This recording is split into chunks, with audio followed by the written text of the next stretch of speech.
Hi, welcome guys. We're here at Timberhill Tennis Club. My name's Andrew Pritchard.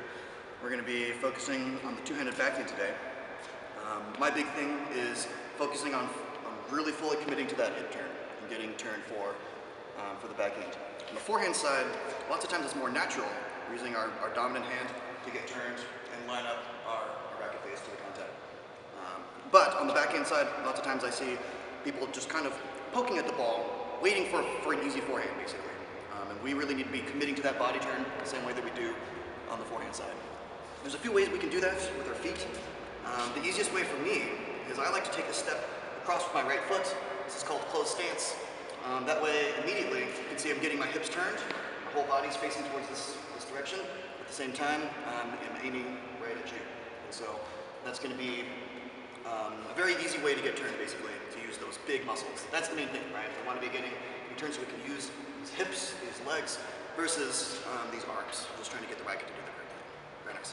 So we've got three different stances, actually. We've got closed stance. Right foot goes further to the left than your left foot. Square stance, where your feet are lined up towards your target. And open stance, where your right foot is further to the right than your left foot.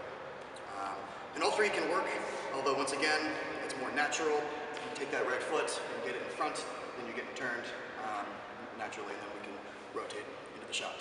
But if you watch the Williams sisters, some of the greatest players in the world, actually do open stance. So that's why open stance does work. But you'll notice that they focus, they really force this hip turn. It's as if they're walking this way, but they're preparing for their shot towards their target. Very nice. So they really do get the hip turn, even though they're open stance. And for me, it feels like it's a little bit less natural to force those hips turns. But at the same time, you actually have to take less footwork. You have to take less steps. If we get to here and we can force that hip turn, then we can recover right after that shot.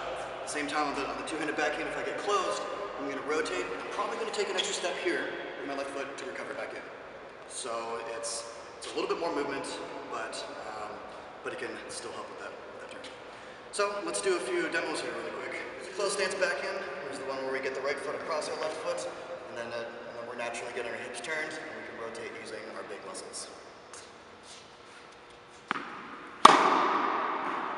Do one more.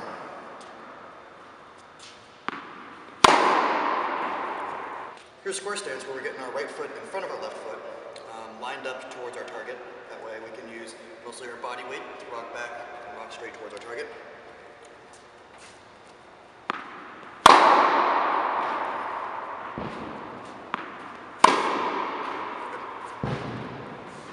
And finally, the open stance, the one where we take a step out with that left foot and force that hip turn. And that right foot will stay over to the right.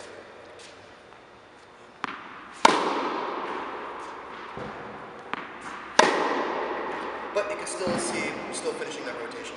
That way, on all three of those shots, you can see that we're forcing the hip turn, getting those big muscles to do most of the job. That way, our small muscles can go along for the ride.